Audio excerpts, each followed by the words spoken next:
Hello everyone, welcome again to digital electronics playlist. पिछले video में हमने देखा था बेसिक गेट्स 3 टाइप्स के होते हैं, एंड गेट, और गेट एंड नॉट गेट, जिसमें से नॉट गेट रिमेनिंग था। नॉट गेट को सेपरेटली इसलिए डिस्कस कर रहे हैं क्योंकि नॉट गेट का एक फंक्शन होता है कि वो ऑसिलेटर बनाने में यूज़ होता है। तो चलिए देखते हैं कि नॉट गेट कैसा होता है, उसका ट्रूथ टेबल क्या होता है और उसकी फंक्शनिंग कैसी होती है। तो आज का टॉपिक है basic gate, not gate and its use as an oscillator. So what is the symbol of not gate? As we had discussed earlier, symbol of NOT gate is a triangle followed by a bubble. This bubble represents what? This bubble represents inversion. If input to the NOT gate is A, then its output is Y, then output Y is equal to A complement. What is the meaning of complement? Means whatever input logic we are giving, means if we are giving logic 0, then complement of 0 is 1 and complement of 1 is 0. If we are giving logic 0 as input, then at the output we get logic 1, and if we are giving logic 1 as input, then at output we get logic 0. So this is NOT gate. What if we remove this bubble, means this inversion in this symbol? Then it represents a buffer.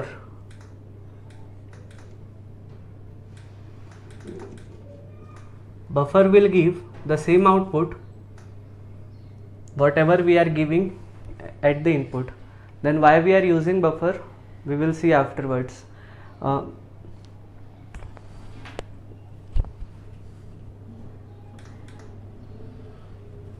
Next, let us see truth table of NOT gate. The input is A and output is represented as Y. Y is equal to A complement.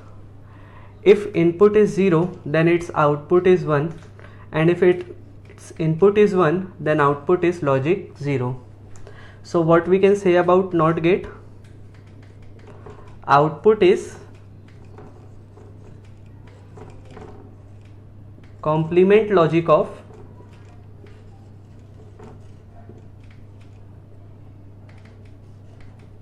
input.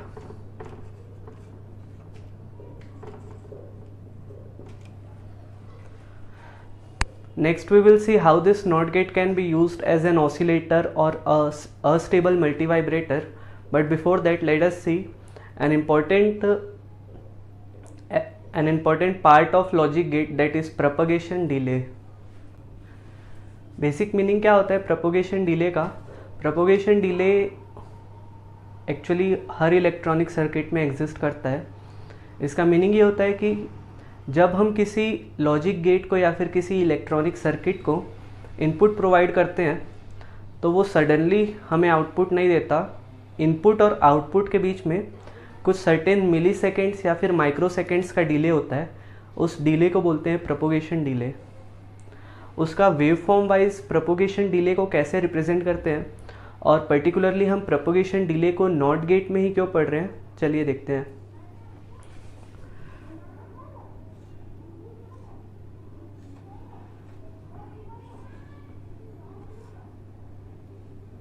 As we know, ये एक not gate है। Suppose इसके input में हम waveform दे रहे हैं, ये जो कि पहले 0 है सर्टेन टाइम तक, फिर at time t is equal to t1 ये लॉजिक 1 में चेंज हो रहा है। There is a transition from 0 to 1। अब हम क्या एक्सपेक्ट कर रहे हैं, अगर इस नॉट गेट में कोई भी प्रोपोगेशन डिले नहीं होगा तो ये t1 टाइम पे आउटपुट ये प्रोवाइड करेगा। मीन्स लॉजिक 0 जो है वो इन्वर्ट होके 1 हो जाएगा और लॉजिक 1 इन्वर्ट होके हो जाएगा 0 t1 टाइम पे। ऐसा कब होगा? जब इस नॉट गेट में प्रोपोगेशन डिले नहीं है। पर सपोज इस नॉट गेट में प्रोपोगेशन डिले है डेल्टा टी का, तो ये डेल्टा टी टाइम इंटरवल के बाद अपनी वैल्यू को चेंज करेगा। Means T1 plus delta T में ये लॉजिक 0 होगा, उसके पहले ये लॉजिक 1 रहेगा आउटपुट में। ये आउटपुट का वेवफॉर्म है और ये इनपुट का। तो ऐसे वेवफॉर्म वाइज प्रोपोगेशन डिले को रिप्रेजेंट करते हैं। कुछ पर्टिकुलर टाइम इंस्टेंट के बाद उसको अगर ड्रॉ करेंगे तो ये शो करता है, इतना टाइम जो है वो शो करता है प्रोपोगेशन डिले। अब बात यह आती है कि नॉट गेट में ही प्रोपोगेशन डिले होता है क्या, या फिर सारे बेसिक गेट्स में होता है, या फिर सारे लॉजिक गेट्स में होता है। तो प्रोपोगेशन डिले हर एक इलेक्ट्रॉनिक सर्किट में प्रेजेंट होता है, बट पर्टिकुलरली अभी नॉट गेट में ही इसलिए पढ़ रहे हैं, पहले एंड या और में इसलिए नहीं पढ़े थे क्योंकि ये जो नॉट गेट का प्रोपोगेशन डिले है, ये प्रॉपर्टी जो है नॉट गेट की, वो हेल्पफुल होती है हमें एक ऑसिलेटर बनाने के लिए। तो चलिए देखते हैं कि नॉट गेट से एक ऑसिलेटर कैसे बनाया जा सकता है। ओके, तो हमें अगर एक नॉट गेट को यूज़ करके ऑसिलेटर या फिर स्क्वायर वेव जनरेटर प्रोड्यूस करना है तो 2 पॉइंट्स हमें अपने डिज़ाइनिंग में याद रखने होंगे। एक ये है कि odd number of not gates should be connected in cascade and feedback. Cascade का मीनिंग क्या होता है? कैस्केड का मीनिंग होता है एक नॉट गेट का जो आउटपुट है, आउटपुट टर्मिनल दूसरे नॉट गेट के इनपुट टर्मिनल से कनेक्ट होगा, वैसे ही सेकेंड नॉट गेट के आउटपुट टर्मिनल थर्ड के इनपुट से, एंड सो ऑन। यहाँ पे याद रखने की चीज़ ये है कि odd number of not gates ही होने चाहिए। अगर हम even number of not gates connect करते हैं तो वो एक ऑसिलेटर या फिर स्क्वायर वेव जनरेटर की तरह बिहेव नहीं करेगा। फीडबैक का मीनिंग होता है कि जो लास्ट वाला नॉट गेट है उसका आउटपुट कनेक्ट होगा फर्स्ट वाले नॉट गेट के इनपुट से। This is the meaning of feedback. अब नेक्स्ट पॉइंट है कि हर एक नॉट गेट का प्रोपोगेशन डिले सेम होना चाहिए, और हमारे केस में हम एज्यूम कर रहे हैं कि हर एक नॉट गेट का प्रोपोगेशन डिले है डेल्टा टी। तो सपोज एक ये वेव फॉर्म है जो इनपुट में हम प्रोवाइड कर रहे हैं initially, at time t is equal to 0 इसका ट्रांजिशन हो रहा है लॉजिक 0 से लॉजिक 1 में। अब इस नॉट गेट का प्रोपोगेशन डिले डेल्टा t है, तो ये डेल्टा t इंटरवल के बाद ट्रांजिशन शो करेगा। मीन्स ये टाइम होगा डेल्टा t, ये 1, ये 0। अब ये जो आउटपुट है वो दूसरे नॉट गेट के इनपुट में जाएगा, इसका भी प्रोपोगेशन डिले डेल्टा टी है, तो ये भी डेल्टा टी का डिले प्रोड्यूस करेगा, और ये टाइम होगा 2 डेल्टा टी। सिमिलरली यहाँ पे ये टाइम होगा 3 डेल्टा टी।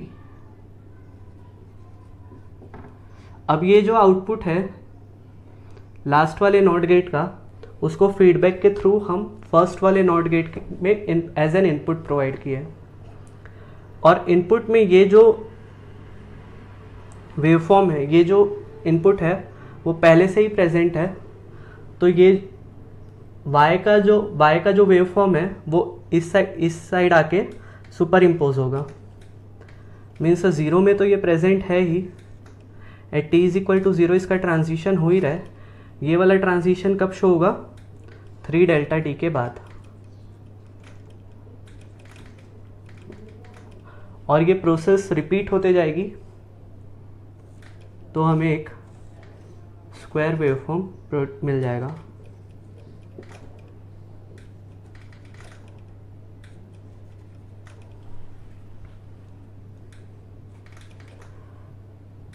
तो इस तरह से नॉट गेट को कैस्केड में कनेक्ट करके हमें मिल गया एक स्क्वायर वेवफॉर्म जनरेटर, जिसको बोल सकते हैं अस्टेबल मल्टीवाइब्रेटर या फिर ऑसिलेटर।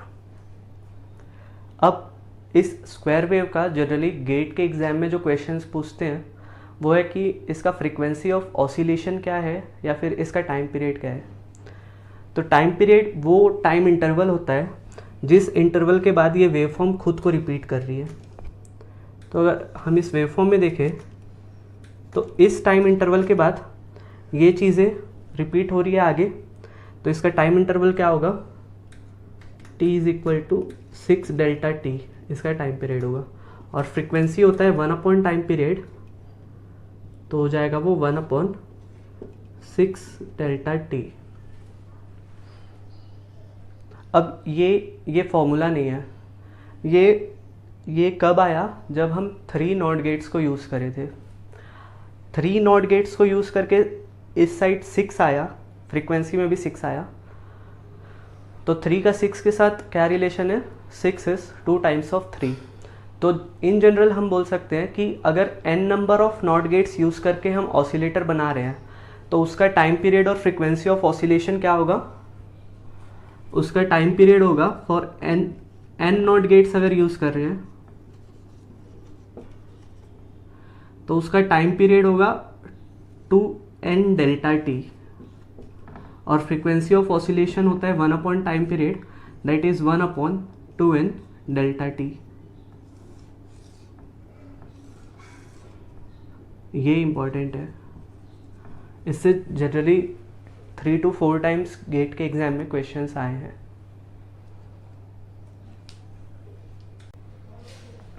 अब हम नॉट गेट को जो रिंग ऑसिलेटर की तरह यूज़ किए थे, उसका एक डिफरेंट नेम रिंग ऑसिलेटर भी है, मल्टी वाइब्रेटर या फिर ऑसिलेटर का।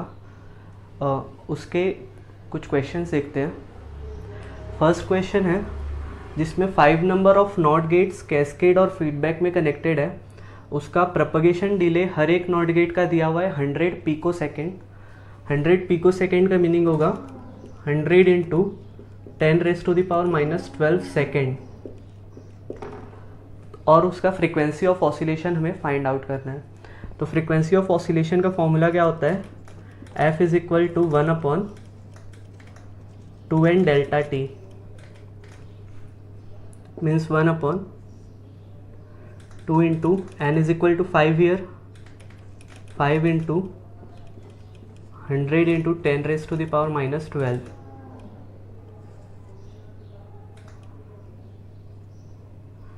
तो ये क्या आएगा 10⁻9 हर्ट्स। अब सेकेंड क्वेश्चन है, इसमें हम देख सकते हैं कि 4 नॉट गेट्स कनेक्टेड है, पर हमने पढ़ा था कि अगर हमें एक ऑसिलेटर बनाना है तो odd number of not gates connected होने चाहिए। पर इस 4 में से 3 नॉट गेट्स जो हैं वही फीडबैक में कनेक्टेड है और चौथा नॉट गेट फीडबैक में प्रेजेंट नहीं है, तो ये एज एन ऑसिलेटर ये भी बिहेव करेगा। अब यहाँ पे n की वैल्यू क्या होगी, n होता है number of not gates connected in feedback. तो यहाँ पे 3 नॉट गेट्स जो है वो फीडबैक में कनेक्टेड है, तो यहाँ n की वैल्यू 3 होगी, 4 नहीं होगी। यही इंटेंशन था इस क्वेश्चन को डिस्कस करने का। तो फ्रीक्वेंसी ऑफ ऑसिलेशन यहाँ पे भी हम फाइंड आउट कर लेंगे 1/2n डेल्टा टी से, that is 1/2 into 3 into 2 nano second जो है वो हर एक नॉट गेट का प्रोपगेशन डिले है, मीन्स 10⁻9/12 हर्ट्स। तो ये था एक कंप्लीट डिस्कशन नॉट गेट और उसका use as a ring oscillator. Next हम देखेंगे यूनिवर्सल गेट्स।